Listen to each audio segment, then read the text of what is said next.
You know that feeling when you wake up tired, even after a full night's sleep, when you push through your day running on empty, wondering where your energy went? Here's something most people don't know, that fatigue may actually be happening inside your cells. That's why I've been using anti-factor lipids powder from Nutritional Therapeutics for years. I don't go a day without it. It's based on over 20 years of research and a patented process called membrane lipid replacement, which actually repairs the damaged components of your cell membranes, restoring your cell's ability to produce energy the way they did when you were younger. Clinical studies show anti-factor can reduce fatigue by up to 40%. Just 1 or 2 scoops a day. Mix it in a smoothie like I do, sprinkle it on food, and you're giving your body the science of youthful energy. Anti-Factor Lipids Powder comes in 2 convenient sizes. For more information and to order, just call 800-982-9158, 800-982-9158, or go to antifactor.com. That's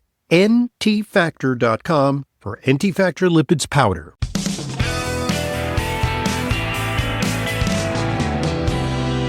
Welcome back to today's Intelligent Medicine Podcast. I'm your host, Dr. Ronald Hoffman. We're talking about women's health. We touched upon men's health as well in part 1. And in part 2, we're going to talk more about the great new book from best-selling author Dr. Florence Comite, Invincible, Defy Your Genetic Destiny to Live Better Longer. So you're an endocrinologist, Dr. Comite. Fill us in about the functions of the 3 key hormones in women, and some may be surprised that one of them is what's considered a male hormone, testosterone. Yes, well, we women have testosterone and men have some estrogen. They act differently in us, and therefore our bodies stay healthier in terms of our hearts for a little longer until we hit menopause in women. And in men, they stay a little stronger, have more muscle and more bone until they start slipping too. So there's a 10-year difference. But all 3 of the hormones in women are vital. And what happens is we hit perimenopause and menopause, we begin to ovulate irregularly. So instead of having a regular cycle, or we can have a regular cycle, we may not make an egg. It may be difficult to conceive. Ultimately, we make some estrogen usually through perimenopause until there are no more follicles to develop into eggs in the ovary. And once that happens, we women shut down. We don't have sufficient hormones. We make some hormones from the adrenal gland and other glands in the body, but not sufficient to keep us stable, to keep our heart healthy. Cognition and memory is critical in the brain, both for estrogen and testosterone.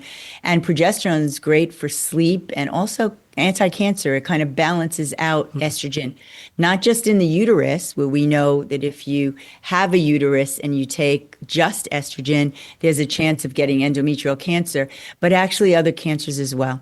So the way I tend to think about it is women really need estrogen and testosterone and progesterone.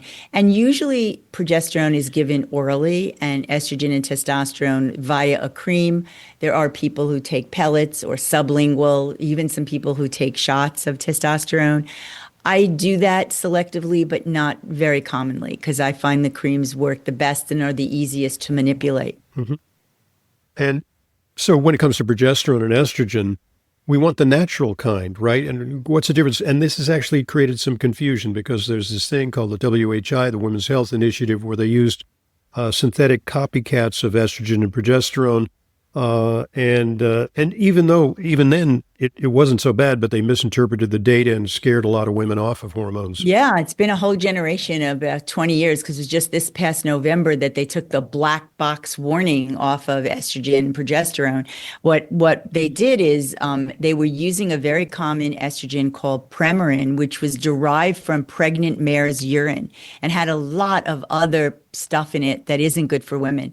And they were using Provera, which is a medroxyprogesterone acetate, which is also a very potent, not such a great progesterone. Which increases appetite, causes weight gain. Right. Bad stuff. Exactly. I never use those because as an endocrinologist trained in reproductive endocrine, I felt the kinds of estrogens that were bioidentical and available elsewhere, like in Europe, and they were available in the States, as well. And micronized progesterone, which resembles the natural progesterone we secrete at ovulation to sustain the lining of the uterus, allow for a baby to implant. And if that doesn't happen, then you have a nice, bleed because you've organized the mucosa, the lining of the uterus with the progesterone. And so I actually, a funny story is I was recruited to be global health head of women's health for Wyeth, which was the one who marketed Who made for Prempro and Premarin. Premarin? Yeah, right. And they were the only estrogen and progesterone treated. This is back in the 90s. And of course, I wasn't going to go forward, but I did go meet with them. And they actually supported me at Women's Health at Yale. They gave me a few $1,000s, even though I would stop every woman on Premarin or Provera. And there are some people still using it, which is a little scary. But, pharmaceutical companies develop drugs that they need to get a return on their investment. So that was the drug of the day. Unfortunately, when it had some negative outcomes, not all, as you mentioned, in fact, the estrogen plus aspirin reduced colon cancer in women. So we knew that estrogen, which we already know had an effect. Even the and not so great estrogen. Yeah. Yeah. And then to boot, the issue that really did them in, which I think was the most important part of the study and why I was interviewed at the time and never changed what I did over the years, is that they studied women after stripping them of hormones at 65. Well, women at 65 already have underlying cardiovascular disease. Yep. Their LDLs or bad cholesterol starts going up as soon as estrogen goes down.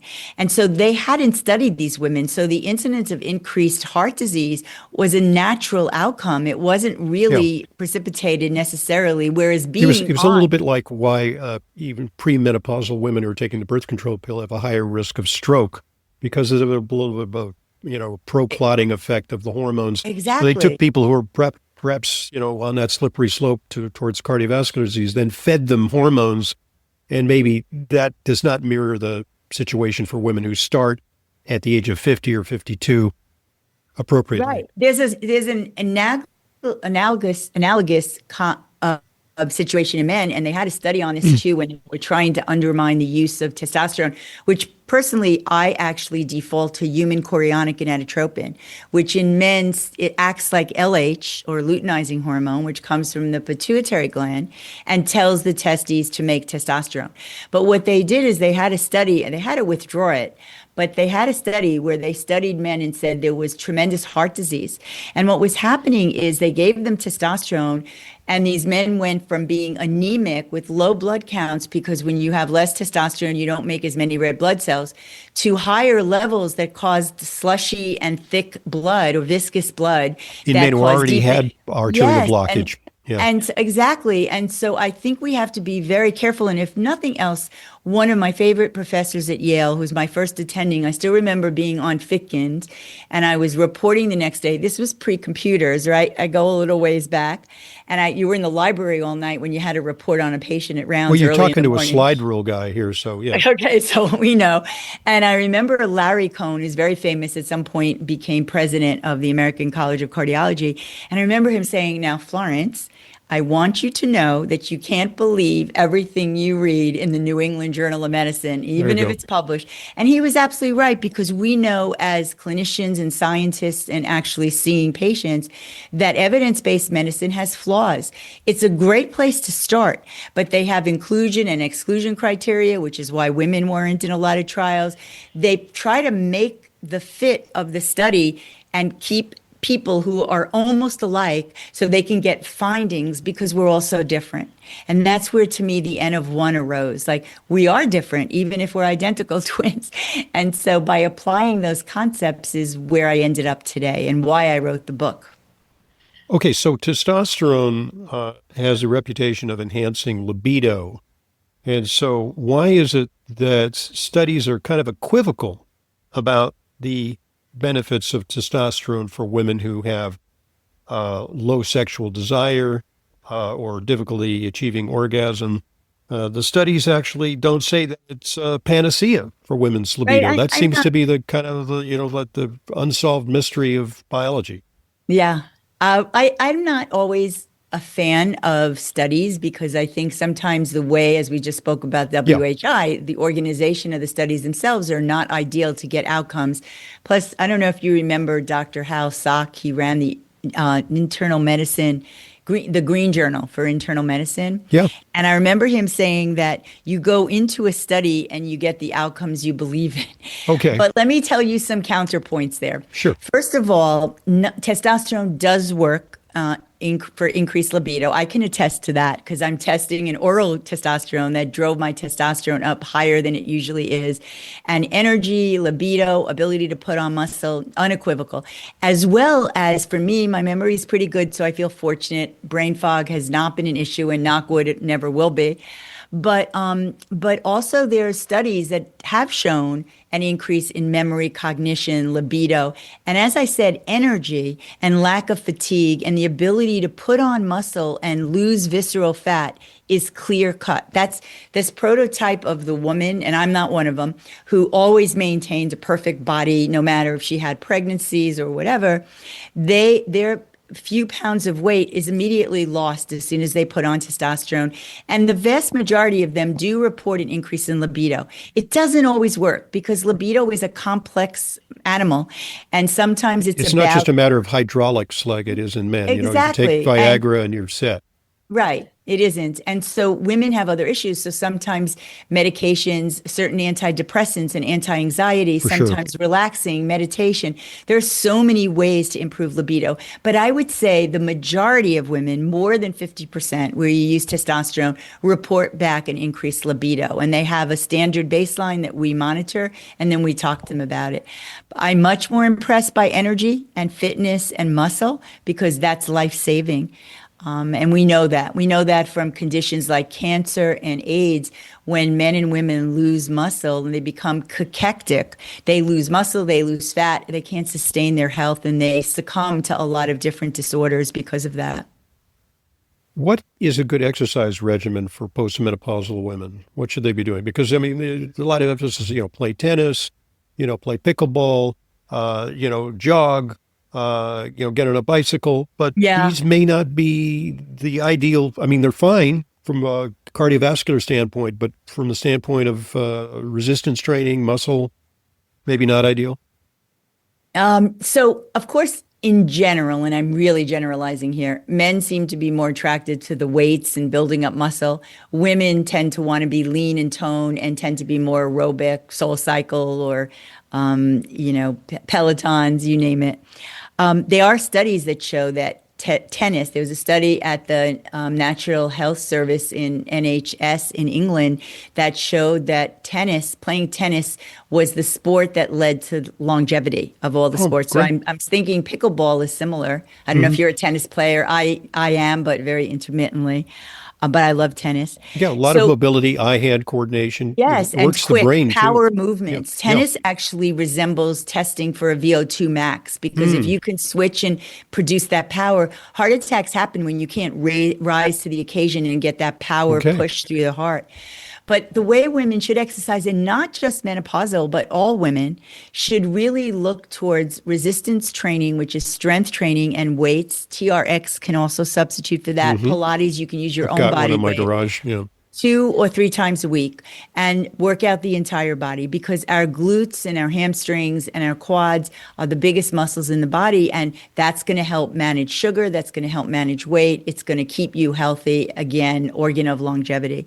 And so doing that 2 or 3 times a week, some aerobic movement. And by the way, housework and sex is considered Yeah. aerobic. So, and then adding in periodically sprinting, go for a walk with your dog or with your partner or alone. And you're walking calmly along, maybe at a rate of 2.5, 3 miles an hour, sprint for a minute, but work up to it. And that will help you in terms of the high intensity interval training. So all of us would benefit, but as we hit our 30s and beyond, focusing at least 50% of your time on resistance, the 2 or 3 times a week is the best thing to do. Indeed. Uh, the role of sleep. I think that, women in the sandwich generation, they're taking care of kids. Maybe they've got empty nest syndrome by now, but they may be taking care of parents. They're always caregivers, and they don't give themselves enough time to sleep, and what's the importance of sleep in this scheme of things? Wow, that's a big question. When I started this work over 30 years ago, to me it was exercise, food, sleep. And I've completely flipped it over the years. And it's not just the quantity of sleep. We all hear 6 to 8 hours. I personally can sleep 6 hours a night and then I'll make up more sleep. And you can make up sleep on weekends and times when you take a break. And it does add up. I think understanding your quality of sleep is even more important because you need deep sleep. They've now described a whole system in the brain called the glymphatics that gets rid of metabolic debris and damage and cleans the brain while you're in the deep sleep mode. REM is great for creativity, but those of us, and I see it break down about 50-50 in my population. So 50% of people seem to get great deep sleep. Another 50% get REM. The group that gets deep sleep seems to have the most energy. Like they wake up, even if they've only slept 4 hours. If an hour or two is deep sleep, they feel great. But over time, it will undermine their health. And so people who have REM sleep tend sometimes to sleep longer, and they don't have enough deep sleep. Now, some people do fine. They have over an hour of REM, over an hour of deep. But for those who fall So the how do you spectrum, practically determine that? Using Oh, Oura so Ring? wearables are game changers. So Okay. I started by talking about the continuous glucose monitor, which is Yeah. my favorite because that affects every cell in the body. The sugar is necessary for the brain, for the heart, for bones, for muscles, for nerves, for eggs, for good eggs if you're ovulating and want to have children or undergoing IVF. But next is to make sure that you can monitor your sleep. Now, Apple will collect the data, so an Apple Watch is great. I don't too much rely on Fitbit. I don't think the data is too accurate. Aura, Whoop, Garmin, and there's a product that you may have heard of called 8 Sleep, which can cool down the bed and pay attention to what your body is doing because you really want to sleep like a bat, not necessarily upside down, but in the dark and with no light and also cold. But not So hanging upside down. no, You you don't have discourage to that. hang upside down. Okay. But sleep is paramount. And we know that shift workers get more illnesses, chronic disease, infertility. They die at a younger Yep. age. Cancer. We know that hospital workers, the same thing. So if you're a flight attendant and you're training time zones, that's another issue. So sleep to me is paramount. You need to own it and you need to be proactive about quality, not just quantity. Okay, folks, at this point, let's pause and allow one of our sponsors an opportunity to share an important message with you. So here you go. Please listen up.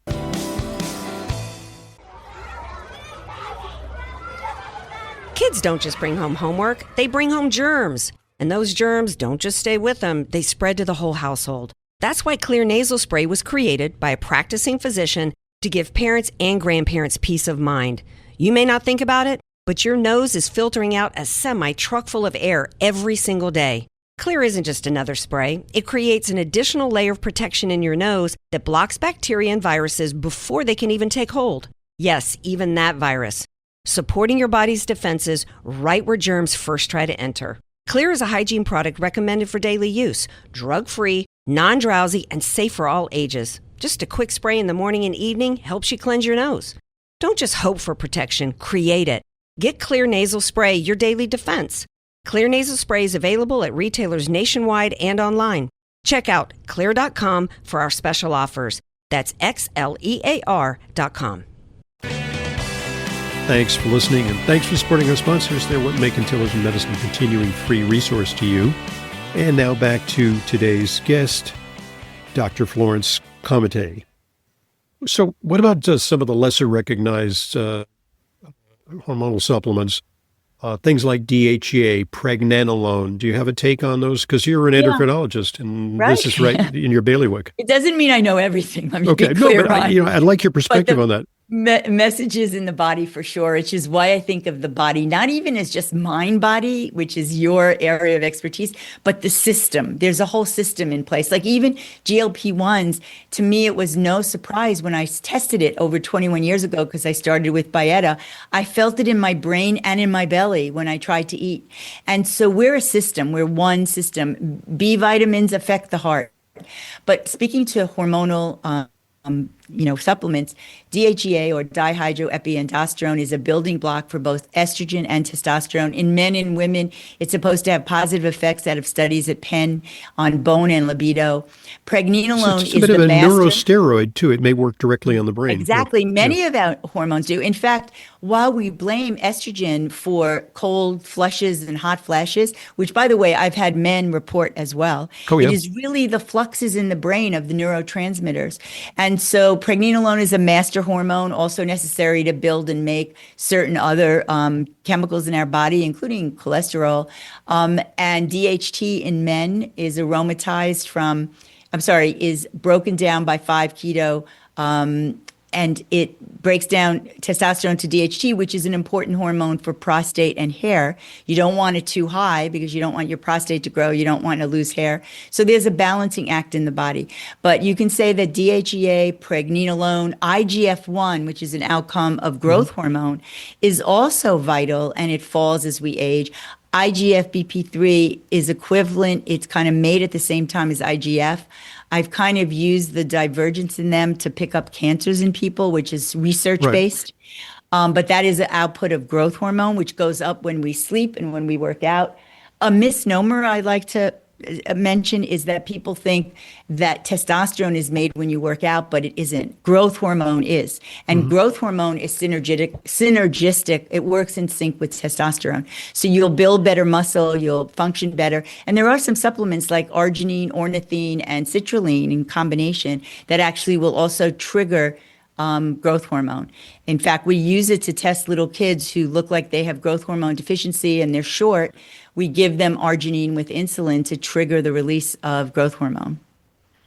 But are you a fan of growth hormone injections or some of the peptides that build growth hormone? Is that a part of a healthy regimen? I'm a big fan of peptides after the studies I've done. I've done studies looking at a whole bunch of peptides like BPC 157, imiprel, and CJC 1295 in combination will increase stem cells. So if somebody's going for a procedure to fix the medial meniscus or ACL or Achilles instead of surgery, it's a great protocol. So I tested this going back 15, 20 years ago. And as I mentioned, my original research was in peptides in children and adults. And I was brought to the FDA to describe it because I was treating children before these GnRH analogs were used in adults, but to reverse early puberty.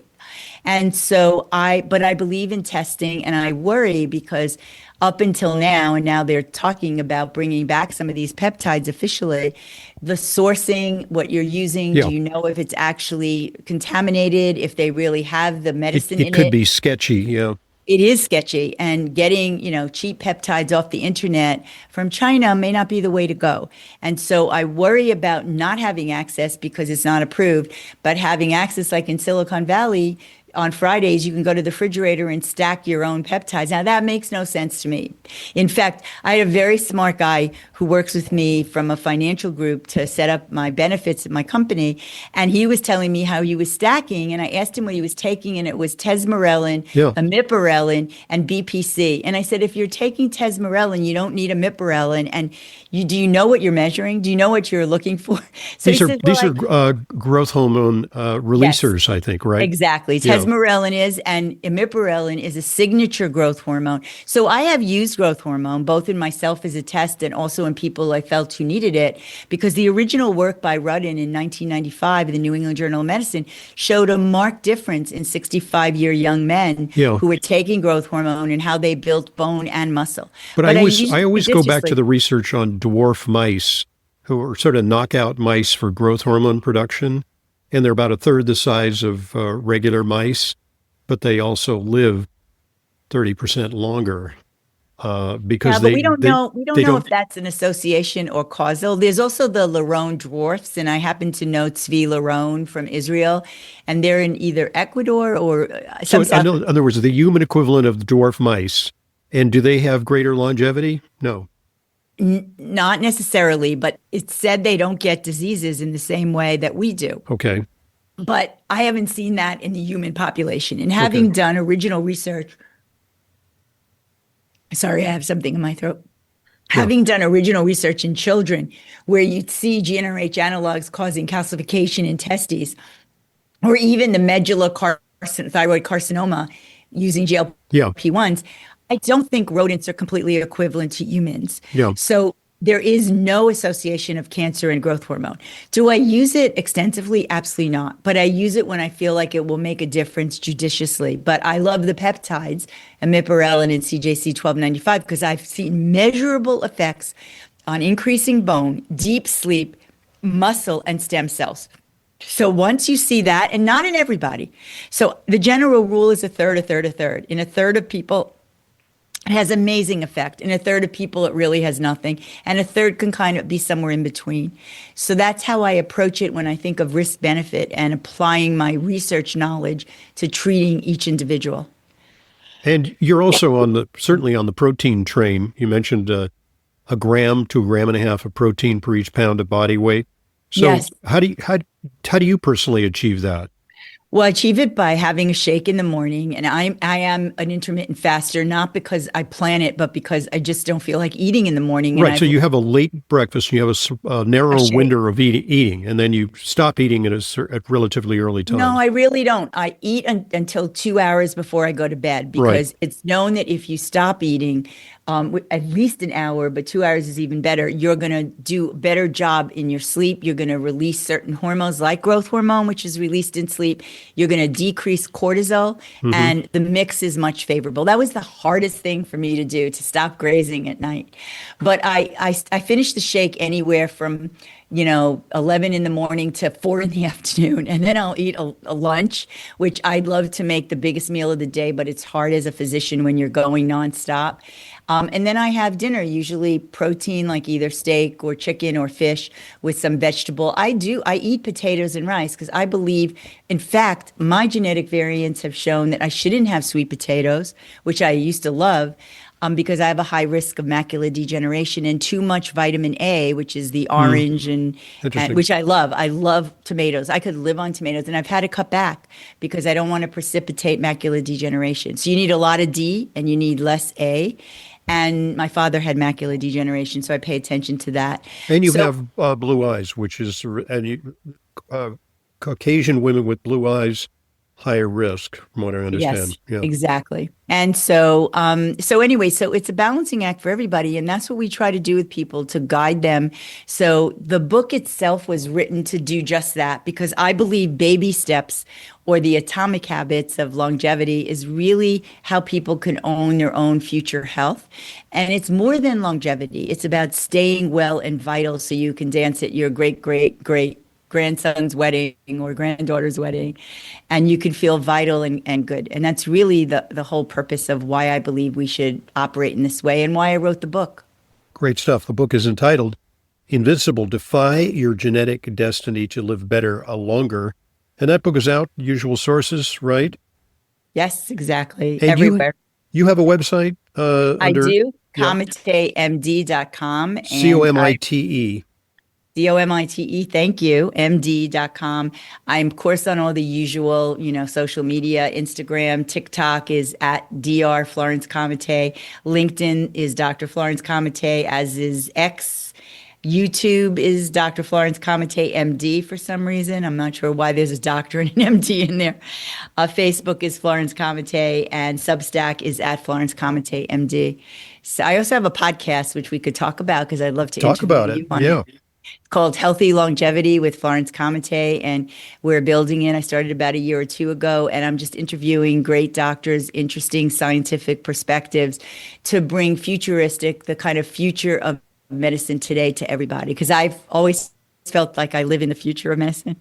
Indeed. And are you just doing academic medicine and media, or do you also see patients? I see patients pretty much full time, 3 full days a week, and I try to keep 2 days protected for work and writing and other business entities.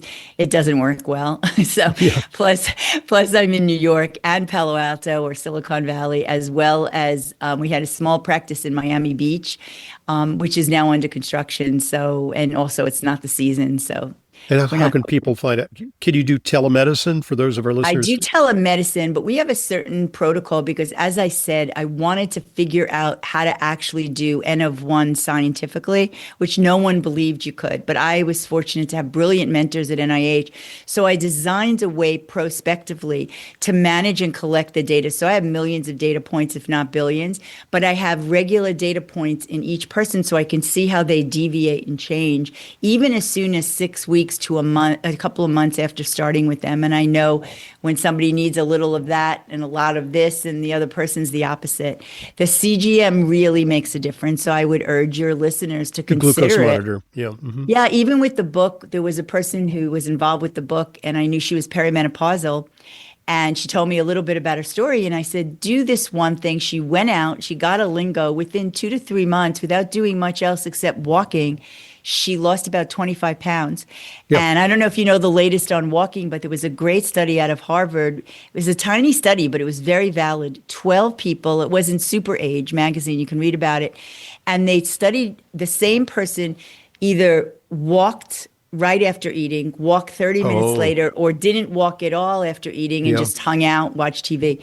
The best time to walk is right after eating because you can take a short walk and change the release of sugar and insulin. So that's a great study. I love Super Age and some of the other Mind, Body, Green, all of these other journals when they bring legitimate information to everybody. So, you know, Super Age is having a longevity test in the fall where you can do a race. It's a one-day thing, November 7th, which I'll shout out to my father. That was his birthday. So I'm going to sign up for it and create a team.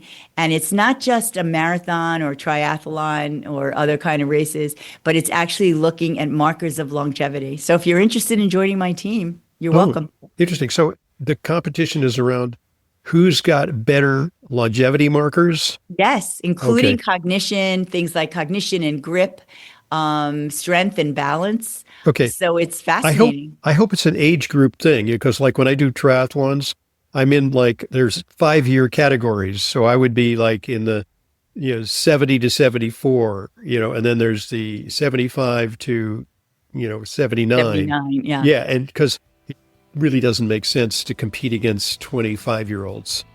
I guess it doesn't. You'd be surprised to see some of my patients who are in their 60s, and some of them are known, others are not. And when they compete, they feel like they can outrun and beat 25 to 30-year-olds. That's the goal. But I agree with you. I think in order to make it equitable, it should be in age categories. Yeah. But remember, your chronological age isn't always your biological age. Oh, absolutely. Well, be all that you can be, as they say in the Army motto. So good stuff. Thank you so much for joining us. Congratulations on the book, Invincible. And we'll get you back on pretty soon because I'm sure you're going to cook up another few books in the next couple of years. Love to. And I hope you can exchange the favor. And when we're ready to go, you might be interested in being interviewed for healthy longevity. It'd be my pleasure. Thank you so much. All right. All the best. I'm Dr. Ronald Hoffman, and this is the Intelligent Medicine Podcast. I want to thank you for listening to the Intelligent Medicine Podcast.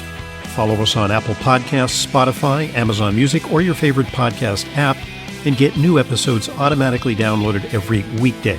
And please give us a rating and review. It truly helps new people discover intelligent medicine.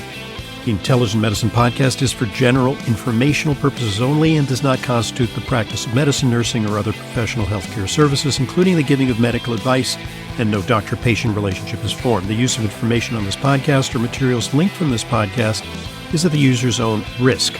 The content of this podcast is not intended to be a substitute for professional medical advice, diagnosis, or treatment.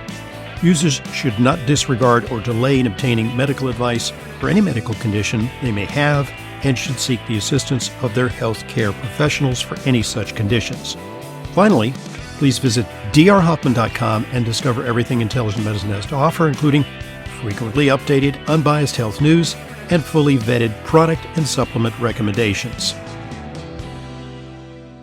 You're listening to Intelligent Medicine, a resource to help you take control of your health. We offer a balanced, objective analysis of all your health, wellness, and aging options, both conventional and alternative. Now you can take your engagement to the next level by joining FullScript. FullScript is my online dispensing platform that only offers curated, professional-grade supplement brands that I know and trust. Never counterfeit or expired, always stored and shipped correctly. Just go to dearhoffmanstore.com for more information and to start your free FullScript account. Buying through FullScript offers fast, free shipping, optional refill reminders, a mobile-friendly site. It's safe, secure, and HIPAA compliant and offers world-class support. Just go to dearhoffmanstore.com. You'll get access to the supplements and features you need to help you achieve your wellness goals, including my custom targeted protocols that combine the products I recommend to address specific needs, heart health, immune support, and much more. It's all at dearhoffmanstore.com. dearhoffmanstore.com.